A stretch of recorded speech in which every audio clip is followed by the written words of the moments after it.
Coming up on The Cut. The U.S. Navy seized an Iranian cargo ship. Phoenix is rationing food and medical after a new mandate was introduced. Justin Bieber stood on business this past weekend, leaving many fans in tears. All this and more coming up on The Cut. The Cut starts now.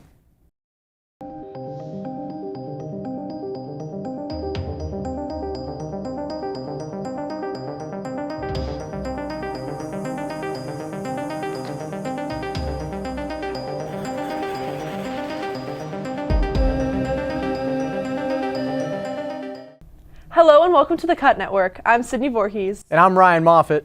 Out east, survivors of Hong Kong's deadliest fire in decades returned to their homes on Monday.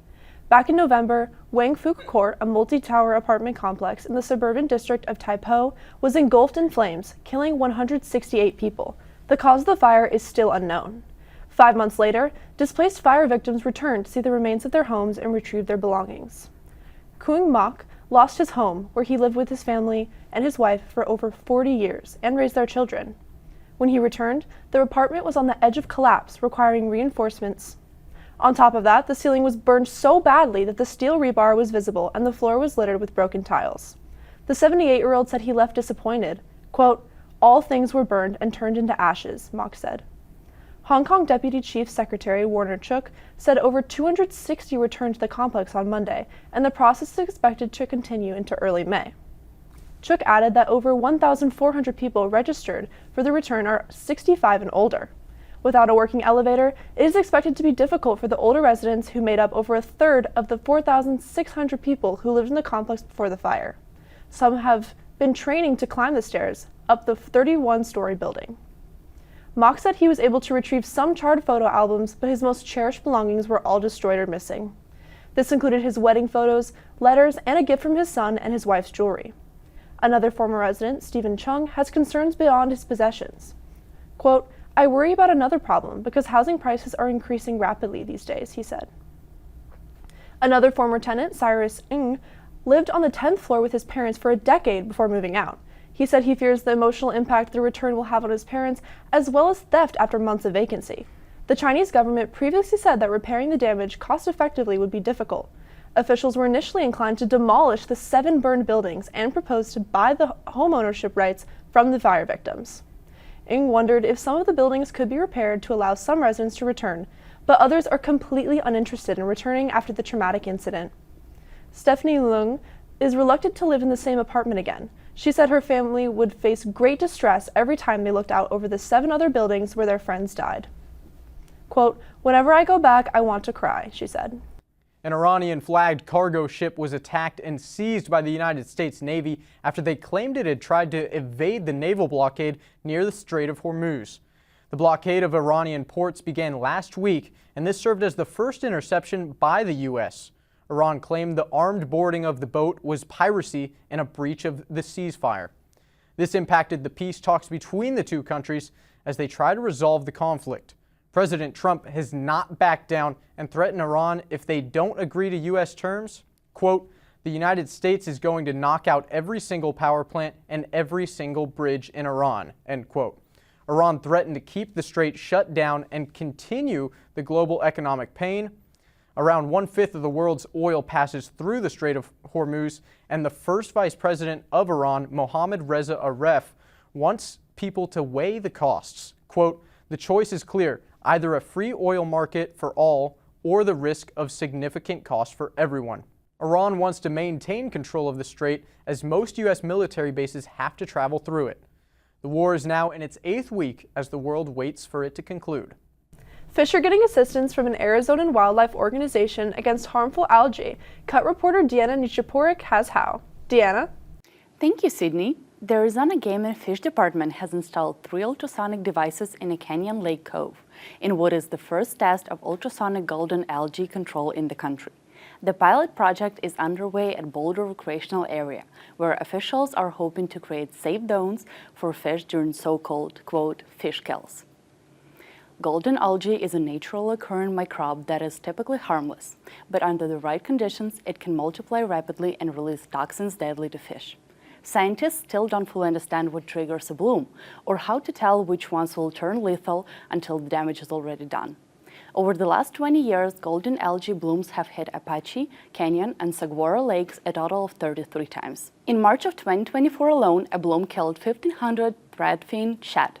Amberly Jones, Game and Fish statewide sportfish program manager, said, quote, "We've been looking for a tool to help with golden algae since 2005. Quote, "Now the tool may have arrived. 3 refrigerator-sized boxes, each solar-powered and equipped with ultrasonic emitters, are now anchored in Boulder Cove at Canyon Lake. The units flood the water with ultrasonic pulses around the clock, targeting golden algae cells. The sound waves hit the cell's resonant frequencies, destroying the algae flagella, the tiny tails it uses to find food. The goal is to turn Boulder Cove into a toxin-free refuge where fish can escape when blooms strike elsewhere in the lake system. Early results are encouraging. Water samples from the cove are already showing golden algae carcasses with their flagella knocked off. And since the devices went live, no fish kills in the cove has been reported. The public is asked to stay clear of the equipment in the Boulder Cove, which is marked by orange hazard buoys. Do not touch, tamper with, or remove any of the devices, and do not tie off or anchor nearby. Interfering with the equipment could compromise the entire study." The trial runs through the end of May in partnership with Staunton National Forest. If the trial proves successful, Game and Fish hopes to install the devices permanently. For the Cut Network, I am Diana Chibrook. Thank you, Deanna. This is a step forward in environmental ecosystems. In other news, Shreveport, Louisiana was devastated by a shooting on Sunday morning. A father fatally shot 8 children, including 7 of his own, in an attack on his family that stretched across 2 houses. He also shot his wife, with whom he shared 4 of his children, and another woman with whom he shared 3 children, according to Shreveport Police Department spokesperson Chris Bordelon. Officials said the children ranged in age from 3 to 11 years old. The gunman, identified as 31-year-old Shamar Elkins, died after a police pursuit that ended with officers firing on him, according to Bordelon. Authorities did not say what started the violence, but detectives were confident the shooting was a domestic incident. Shreveport Police Chief Wayne Smith said, quote, "I cannot begin to imagine how such an event could occur." Police said the attacks began before sunrise in a neighborhood south of downtown Shreveport when the suspect shot his co-parent at one home and then drove to the other location where his wife and children were gathered. 7 children were killed inside the second house and 1 was found dead on the roof after trying to escape, Bordelon said. Another child jumped off the roof and was expected to survive after being taken to the hospital. The attack was the deadliest mass shooting in the U.S. in more than 2 years. Hours after the shooting, mourners gathered outside the house and laid flowers. One door appeared to be stained with blood. Later that evening, at a nearby prayer vigil, Kimberlyn Jackson joined her community to light candles for the victims. Quote, "It just makes you take your children and hug them and hold them and tell them how much you love them," she said. A new ordinance is impacting Phoenix by limiting aid. Cut reporter Nicole Lehendro has more. Nicole? Thank you, Ryan. Phoenix is considering limiting food distribution and medical care in parks through a revised ordinance, Arizona's Family reported on Saturday. Back in December, the City Council passed an ordinance that would make it illegal to administer medical treatment or provide food in city parks without authorization. But the city agreed to make revisions to the ordinance following concerns that it would be a, quote, death sentence for people experiencing homelessness. The revised version involves a permitting process, but providers say the changes aren't enough. CEO of nonprofit Circle the City, Kim DePrey, says that people experiencing homelessness may, quote, become sicker and potentially die if the plan goes into effect. The revised ordinance says that if people are seen providing food or medical treatment without a permit, they could face a Class 1 misdemeanor. Some of the council members that spoke in favor of the ordinance emphasized the need for public safety and to keep parks intended for families. The City Council is set to vote on the revised version May 6th. If approved, the ordinance would go into effect June 1st. For the Cut Network, I'm Nicole Lehendro. Thank you, Nicole. This has led to more vulnerability in the city's marginalized groups. It is very important for individuals to help those in need when possible. Midterms are approaching this November, and Arizona will have Democrats defending governor, attorney general, and secretary of state, as well as at least 2 competitive House races. Overseeing his first statewide election in Maricopa County, Republican Justin Heap is an election skeptic. He has taken actions like being in a bitter legal feud about election procedures with the board supervisors, put in place a system for checking signatures on mail ballots, and run voter records through a federal system to check for non-citizens. These have created some worry ahead of the midterms in a county that has been a target of election conspiracy in the past. Some observers have claimed that Heap's feud with the board could lead to a drop of confidence in the election process. Penny Sharon with the League of Women Voters of Arizona expressed her worries, quote, "The voters need to have a sense that this county is well run, that the recorder and the board of supervisors have the best interest of every voter," end quote. Cut reporter Jordan Peters attended the Phoenix Film Festival this past week. She captured what the event was all about. Jordan? On April 11th, the Phoenix Film Festival hosted Industry Night, an event where creatives and filmmakers gathered to network and appreciate the art of film. The Phoenix Film Festival is an 11-day event. Over the course of the festival, the community gathers to celebrate filmmakers, filmgoers, and creatives alike. One of those nights, however, goes beyond celebration. That event is Industry Night. Industry Night gives a space for local producers to network and get their business out to others. We're really happy to be here to continue to expand our network, meet people who are in the industry, get ourselves known that we are looking for business. We're looking for more stories to tell, and we can do it. We're also looking for people who would want to join our team and make cool stuff. Once the sun goes down, fun lights, good music, and regional treats fill the Harkins parking lot, as everyone sets up their stations, ready to greet anyone curious enough to come up and ask questions. As a matter of fact, asking questions and networking is highly encouraged. We're in a day and age now where we have to create our own stuff. And then with creating your own stuff, my acting teacher used to always say this, work begets work, right? So the more work that you're doing, the more work you get to keep doing. So you're getting to work with people that you've seen their films, like, oh, I like the way that was shot, or oh, I want to work with that director. Oh, that actor was great. I want to work with him or her.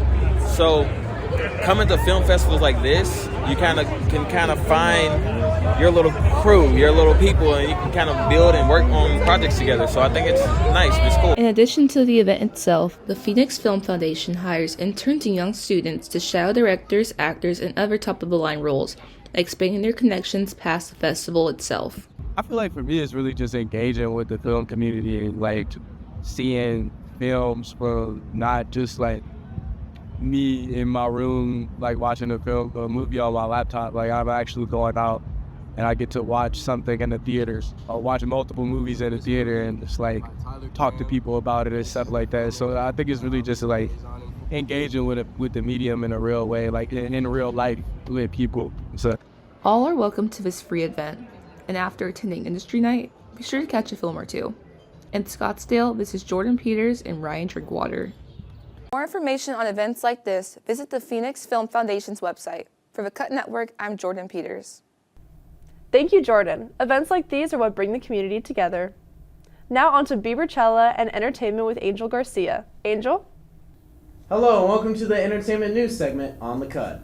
This weekend has certainly been a celebration, so let's get right into it. It is Coachella weekend. Well, Coachella Week 2 had officially taken place over the past weekend. Headlining with the same artists as Week 1, some may expect the same results. However, Week 2 delivered a whole new experience. On Friday, headliner Sabrina Carpenter brought out singer Madonna in a surprise appearance to perform a duet of the track Vogue. Madonna stated, quote, 20 years ago today, I performed at Coachella. I was in the dance tent, and it was the first time I performed Confessions on the Dance Floor Part 1 in America. That was such a thrill for me. So you can imagine what a thrill it was for me to get back 20 years later. It's like a full circle moment, very meaningful to me, end quote. Alongside this pleasant surprise, the next day was even more breathtaking.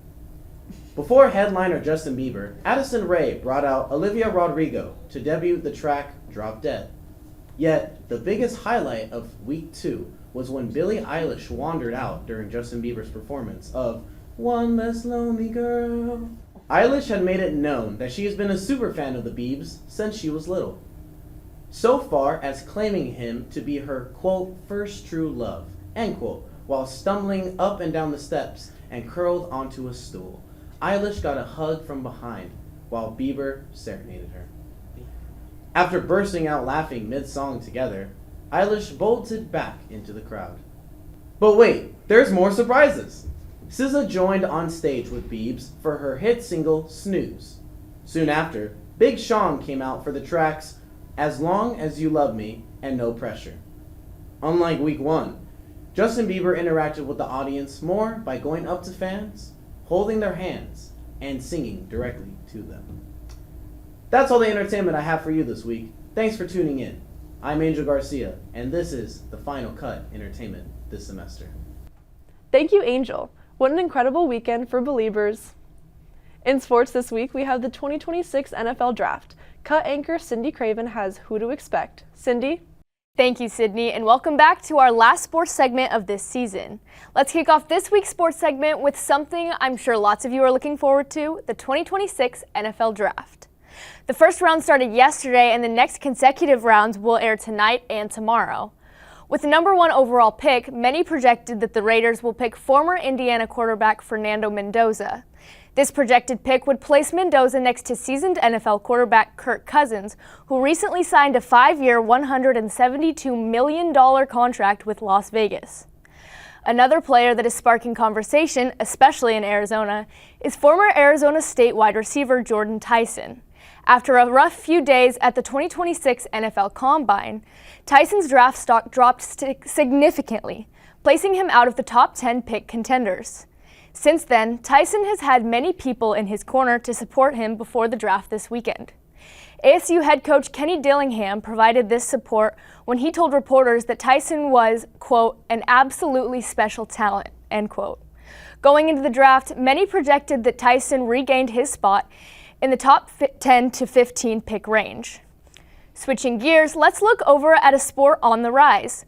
League One Volleyball just had their championship on April 18th, where LOVB Austin took home their second consecutive title in Long Beach. This professional indoor volleyball league had their first season last year and drafted ASU alumni outside hitter Bailey Miller in the most recent draft. In the league, Miller had 17 kills, 16 digs, and 20 points with a 39.5 kill percentage. If one thing is clear from this segment, let it be that former ASU athletes are continuing to find their way in the professional world of sports. That's about all I have for you. Thank you for joining me in another sports recap. For the Cut Network, I'm Cindy Craven. Thank you, Cindy. You were our number 1 pick. We've all heard of identity theft, but 3 Californians took it too far with an insurance fraud scam involving impersonating a bear and damaging luxury cars. The California Insurance Department said the 3 used a person in a bear suit to stage fake attacks on a Rolls-Royce and 2 Mercedes in 2024, then submitted fraudulent claims seeking nearly $142,000 in insurance payouts. The department called it Operation Bear Claw. 2 men and 1 woman pleaded no contest to felony insurance fraud and were sentenced to a weekend jail program with probation. 2 of them were ordered to pay $50,000 in restitution. A 4th person faces a court hearing in September. The group is accused of providing videos from San Bernardino Mountains of a bear moving inside the vehicles as a part of their claims, the department said. Photos from the insurance department show what appeared to be scratches on the seats and doors. However, the elaborate scheme was debunked by a California Department of Fish and Wildlife biologist who reviewed the footage and said it was, quote, clearly a human in a bear suit. After getting a search warrant, detectives found the bear costume in the suspect's home, the department said. So Ryan, you're from California. Have you ever had a run-in with a bear? Never a real bear, but a lot of people running around in bear costumes. You'd be surprised. Not me, though. No, never you. Well, not that I like to talk about. Right. Of course. Yeah. We'll respect your privacy. As the final show of the season, I would like to thank everyone for watching and for this amazing cast and crew. Thanks again for joining us. Be sure to follow us on Instagram at @thecut_network. Have a nice night.